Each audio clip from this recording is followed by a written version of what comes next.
Hey everyone, Harris here with iDownload blog, and I realized that the M2 MacBook Air turned 1 year old recently, and it's at kind of a weird point in its lifespan because the 15-inch just came out, but there's already rumors of the M3 MacBook Airs coming out later this fall. So I wanted to take a look at it now in kind of mid to late 2023 and see if it might be worth your money right now. Let's go ahead and get started. So number one, I would say the M1 MacBook Air was easily my favorite Mac to ever exist. It was just kind of ridiculous with what it could do with its power for such a kind of a low price, as well as its battery life and portability, and just, it was wonderful. And that M1 MacBook Air actually has some practical advantages over the M2 MacBook Air, and you can get it for a really good price right now. So that's one factor. Number two, like I said, the 15-inch option just came out. And if you're looking for a 15-inch MacBook Air, now is absolutely the time to get it. I'm not looking for a 15-inch MacBook Air. That kind of defeats the purpose for me, the portability aspect that this laptop provides, with still a decent sized 13.6-inch display. But if you're looking for a 15-inch MacBook Air, get it, because it's not supposed to be upgraded to M3 this year. That would be a next year thing.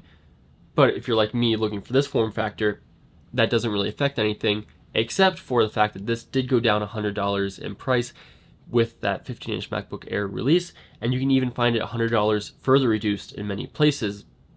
So not a bad time to buy it, even with potentially M3 Macs coming out later this year. Okay, the third point, there are M3 Macs coming out later this year, and because of that $100 price cut plus the $100 de facto price cut you can get at many retail stores, I don't know how much further the M2 MacBook Air is going to be discounted once the M3 comes out.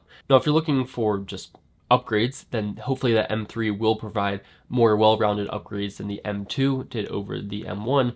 But in terms of price point, I don't know how much cheaper the M2 is going to get versus some of the sales you can see right now. So I actually don't think it's a bad time to get the M2 in terms of price, but in terms of features and performance, you'd probably want to wait for the M3, because as great as the M2 is, you know, it's a very similar experience day to day as the M1. Okay, next. In general, my thoughts on this machine are that it's fantastic. I love throwing this in my backpack when I go to coffee shops on Saturday morning, and I'll do some research, some video watching, some web browsing, some email writing, stuff like that. It's fantastic. The whole experience is great. I love the new redesign, and for something like that, for kind of a low intensity, several hour workflow on a Saturday morning or when I'm traveling like right now. And it's not just those lighter workflows that you can do really well in this machine. Just yesterday, I was editing a multicam 4K clip, so 2 4K clips, albeit they were pretty low bit rates. But still, I was editing that pretty much no problems, no hiccups, with my 16 gigabytes of RAM and 256 gig SSD model. Performance is really solid with this. Okay, next. Battery life on this machine has been disappointing relative to my expectations and relative to what I saw on the M1 MacBook Air and what I get on my M2 MacBook Pro 14-inch. With the M1 Air, I would get like 14, 15 hours of battery life all day and then some. With this, you probably still get all day if you're doing light workflow, just, you know, writing, working easier, lighter tasks like that. But yesterday, when I had this plugged into a monitor and editing 4K video, I only got a few hours of battery life before it died. Granted, that's a much bigger workflow than Apple claims for their 17 hours, but I've never really gotten that 17 hours with this machine, so that's a little bit disappointing. But still, you're going to get through a full day if you're not doing activities that really drain the battery, which is still really good.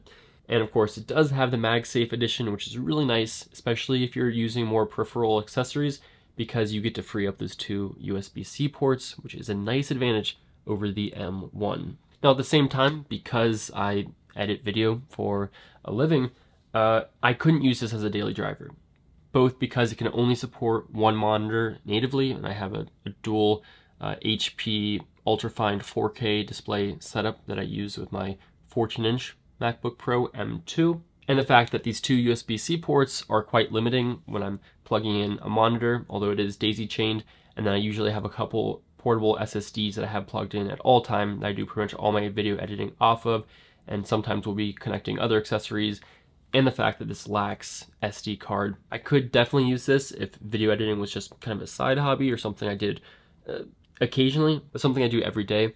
While this maybe could handle it theoretically, just in terms of performance, the I/O and the peripherals make it really difficult day to day to handle large workflows with a lot of SD cards coming in and out, as well as multiple displays.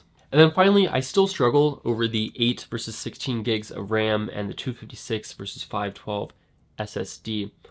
I had the 8 GB of RAM total base model of the M1 Air, and maybe once a month, maybe a little bit more, I would have the whole system kind of just freeze up, just get overwhelmed.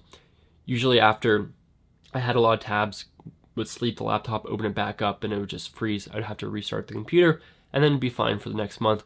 Not a huge deal. So I did opt for the 16 gig RAM model of the M2 Air and haven't had those problems, but I stayed with the same 256 gig SSD, even though I've heard reports and people say that's about 40% slower in terms of the disk speed than the 256 gig M1, which is disappointing.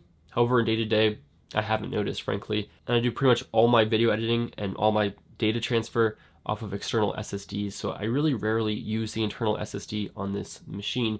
But if you're someone who does edit off the internal SSD, the 256 gig would definitely be a limiting factor. But I think most people with their casual usage and a lot of students, it wouldn't be an issue. A year later, it's in pretty much perfect condition. I don't see any cosmetic damage or scratches or limitations. I think the performance is excellent for pretty much all I reasonably want to throw at this machine. And it's a great laptop for travel. Whenever I come home from Boston to Ohio, I bring this with me and not my 14-inch, and I can still connect it to an external monitor, hook up my USB-C SSD, edit video, take it around with me, and it just doesn't take up as much space or weight in my backpack, which I love. So I don't think this is a bad time to buy this laptop given its recent $100/$200 discounts over the past few weeks after the 15-inch release. But if you're on a tighter budget, I wouldn't look past the M1 MacBook Air that does have some theoretical advantages. Or if you're really just looking for features and performance, if you can, I would just wait for the M3 MacBook Air later this year. Hopefully that wasn't too confusing and rambling, but let me know your thoughts on this machine. I really do like it, and I'll see you in the next video.